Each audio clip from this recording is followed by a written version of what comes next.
Hello दोस्तों, welcome to software engineering channel. क्या हाल चाल है आप लोगों का। सॉफ्टवेयर इंजीनियरिंग चैनल के अंदर सी शार्प की जो प्लेलिस्ट है उसके अंदर मैं आज आप लोगों के लिए बहुत ही इंफॉर्मेटिव किस्म की वीडियो दोबारा लेके आ गया हूँ। बहुत ही छोटा सा कंसेप्ट है जो मैं आपको बताना चाहता हूँ। जिनको पता है उनके लिए तो ये कुछ भी नहीं है, लेकिन जिनको नहीं पता था और वो वेब डेवलपमेंट .NET कोर के प्लेटफॉर्म पे किए जा रहे थे, तो इसको जानने के बाद उनके लिए बहुत से काम और आसान होने वाले हैं। और वो क्या फ़ीचर है, किस काम के लिए इस्तेमाल होता है, उससे पहले मैं आपको ये बता दूं कि इस फीचर को इस्तेमाल करने के लिए विजुअल स्टूडियो 2022 और वर्जन जो 17.6 है वो या फिर उससे ऊपर का वर्जन होना लाजमी है, अदरवाइज़ ये फीचर से काम नहीं करेगा। तो ये चीज़ पहले आप मेक श्योर कर लें कि आपका विजुअल स्टूडियो 2022 जो है वो अप टू डेट होना चाहिए, तो ऑटोमेटिकली वो 17.6 या इससे ऊपर चला ही जाएगा। तो इस चीज़ को मेक श्योर कर लें कि आप 17.6 वर्जन और 2022 पे मौजूद हों कम से कम। अच्छा, तो अब हम चलते हैं अपने टॉपिक की तरफ।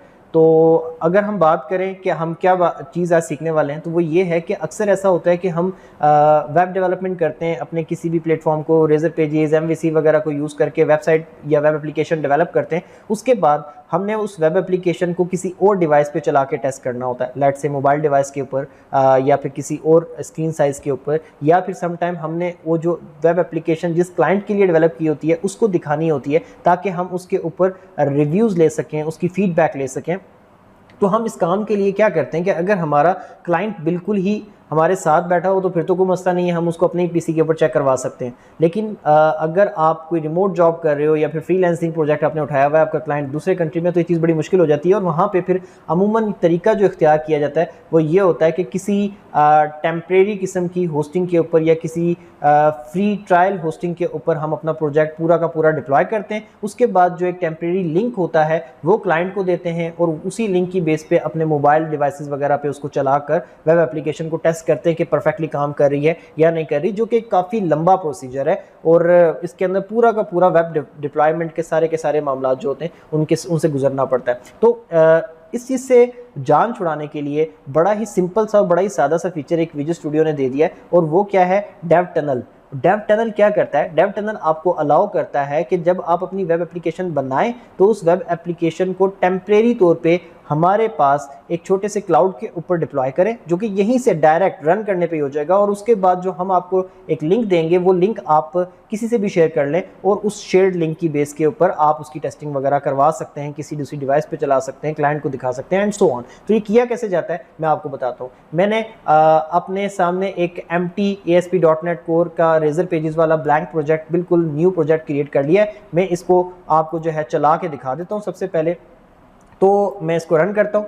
ओके, क्योंकि मैं डेव टनल्स को टेस्ट कर रहा था तो ये अभी सिलेक्टेड है। अब मैं इसको यहाँ से रन कर लेता हूँ। सबसे पहले तो मैं आपको सिंपल प्रोजेक्ट रन करके दिखा रहा हूँ, उसके बाद फिर हम इससे आगे की बात करेंगे तो कि कैसे काम करता है। तो प्रोजेक्ट मैं आपके सामने रन कर रहा हूँ, ये रन हो चुका है। और ये देखें, लोकल होस्ट पोर्ट नंबर 7230 के ऊपर मेरा प्रोजेक्ट रन हो रहा है। एक सिंपल सा प्रोजेक्ट है, अब आप भी समझ गए होंगे कि बिल्कुल एम्प्टी प्रोजेक्ट है, यही दिखाना था मैंने। अब इसके बाद आपने क्या करना है, आपने डेव टनल, जिस ऑप्शन पे अभी थोड़ी देर पहले मैं गया था उस पे जाना है, डेव टनल, और यहाँ से जाके आपने क्रिएट टनल करना है।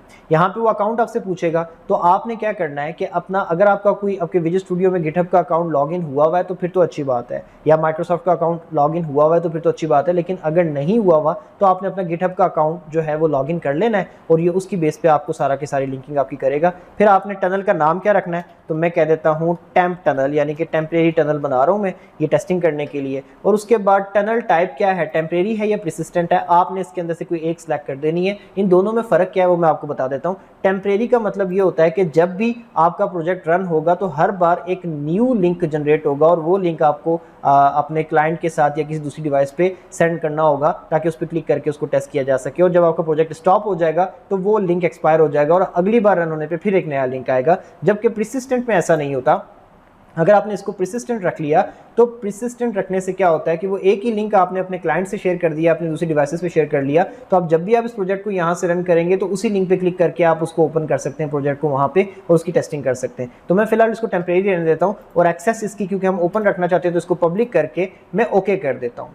अब जब मैंने इसको ओके कर दिया है तो मेरी थोड़ी देर में मैसेज आ जाएगा कि your dev tunnel has been successfully created. ठीक है, अब यहाँ से आपने क्या करना है, डेव टनल के ऑप्शन पे जाके जो आपने क्रिएट की थी उसका नाम यहाँ पे आ चुका है, उसको आपने सेलेक्ट कर लेना है और सेलेक्ट करने के बाद दोबारा नॉर्मल वे में अपने प्रोजेक्ट को रन कर देना है। तो जब आप अपने प्रोजेक्ट को रन करेंगे तो इस बार पहली चेंजिंग आपको इसकी यूआरएल के अंदर नजर आ जाएगी, जो कि लोकल होस्ट और आगे पोर्ट नंबर था हमारा वो अब बदल चुका होगा।